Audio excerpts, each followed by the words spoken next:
오늘 뭐 먹지? 라는 질문에 가장 먼저 떠오르는 음식 중 하나. 졸업식, 이삿날처럼 특별한 날이면 을에 찾게 되는 바로 그 메뉴.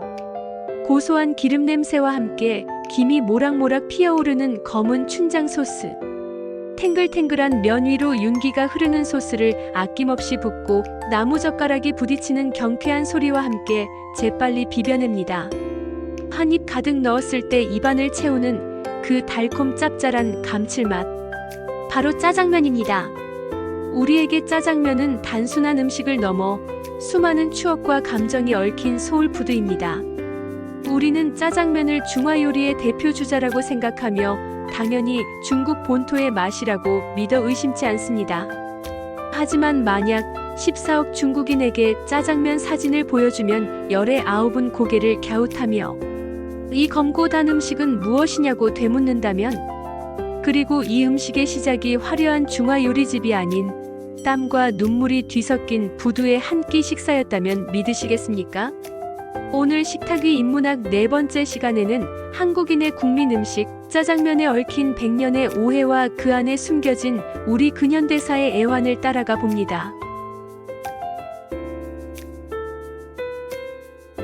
이야기는 1883년 제물포항, 즉 지금의 인천항이 강제로 문을 열게 된 개항기 시절로 거슬러 올라갑니다. 청일전쟁의 패배와 서구 열강의 침탈로 혼란에 빠진 19세기 말의 청나라. 특히 지리적으로 가까웠던 산둥반도의 사람들에게 굶주림을 피할 유일한 탈출구는 바다 건너 새로운 항구가 열린 조선의 제물포였습니다. 그들은 가족을 고향에 남겨둔 채 오직 생존을 위해 거친 파도를 넘어 낯선 땅에 발을 디뎠습니다. 그들의 일터는 먼지 자욱한 부두였습니다. 동틀역부터 해질녘까지 산더미 같은 석탄 더미와 양잿물통을 맨몸으로 저날랐습니다.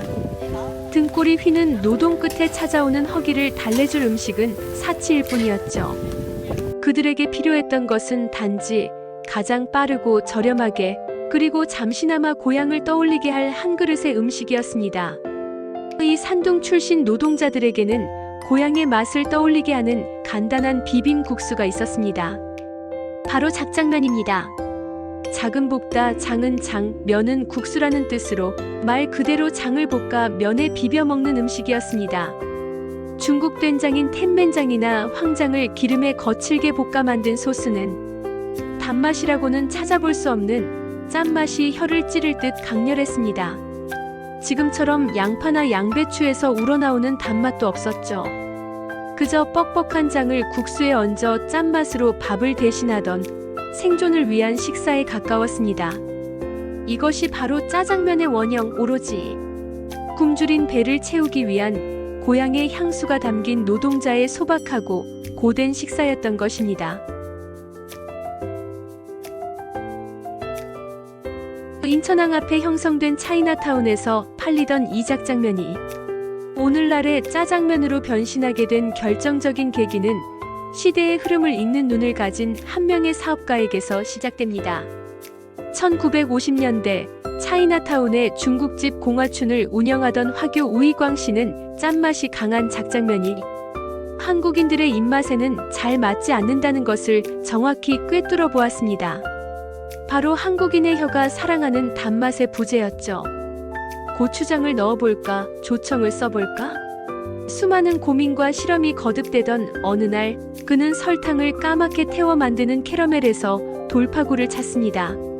춘장을 볶을 때 캐러멜 소스를 함께 넣자 마치 연금술과도 같은 마법이 일어났습니다.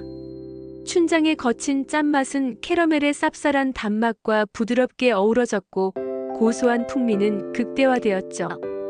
그리고 색깔 역시 지금의 상징과도 같은 먹음직스러운 검은빛을 띠게 되었습니다.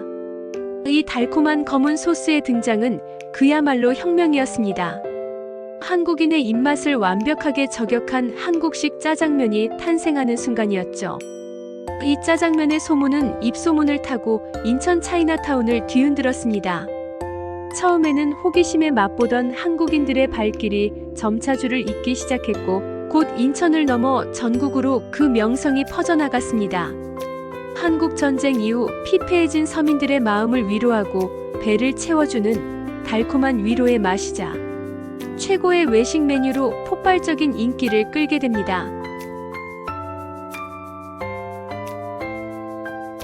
1960년대 한국 정부는 만성적인 쌀 부족 문제를 해결하기 위해 대대적인 분식 창녀 운동을 펼칩니다. 한국 전쟁 이후 미국의 원조로 대량으로 들어오던 밀가루에서 해결책을 찾은 것입니다. 쌀을 아껴 애국하자 일주일에 한 번은 분식을 같은 구호가 라디오와 거리에 울려 퍼졌습니다. 이 시대적 흐름은 짜장면에게는 그야말로 황금기를 열어주었습니다. 정부의 지원으로 밀가루 가격이 매우 저렴해지자 짜장면은 누구나 부담 없이 즐길 수 있는 국민 음식의 반열에 오르게 된 것입니다. 당시 짜장면 한 그릇의 가격은 15원. 저렴한 가격에 든든하게 배를 채울 수 있었던 짜장면은 까만 교복에 밀가루 모자를 쓴 채 맞이한 졸업식 날 아버지의 두툼한 손을 잡고 찾아간 중국집의 설렘이 되었습니다. 한 달 내내 고생한 월급날 노란 봉투를 든 아버지가 사오신 짜장면. 한 그릇에 온 가족의 웃음꽃이 피던 저녁의 행복이 되었죠. 라디오에서는 짜장면은 하늘의 별 따기라는 코미디가 유행하고 주말이면 온 가족이 함께 모여 먹는 행복의 상징이 되었습니다.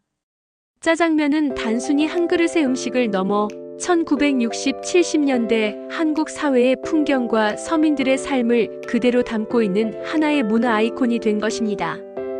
중국 산둥 지방의 짠맛 나는 비빔 국수 작장면에서 시작해 인천 부두 노동자들의 고된 삶을 위로하던 한 끼 식사로, 그리고 캐러멜이라는 마법을 만나 한국인의 입맛에 맞게 재탄생하고 분식 장려 운동이라는 시대의 흐름을 타고 국민 소울푸드가 되기까지, 정작 중국 본토에는 없는, 그러나 그 누구도 부정할 수 없는 한국인의 음식, 짜장면. 우리가 무심코 비벼 먹는 그 검은 소스 안에는 100년이 넘는 시간 동안 이 땅에 스며든 이주민의 역사와 가난을 딛고 일어선 우리 부모님 세대의 땀과 눈물, 그리고 수많은 사람들의 추억이 진하게 녹아 있습니다. 이제 짜장면을 비빌 때 그 안에 담긴 인천 앞바다의 짠 내음과 달콤 쌉싸름한 우리네 근현대사를 함께 비벼보는 건 어떨까요? 식탁 위 인문학, 다음 시간에는 바다 건너 아메리카 대륙으로 떠나보겠습니다. 멕시코의 자부심 타코는 과연 처음부터 지금의 모습이었을까요? 다음 맛있는 역사도 기대해주세요.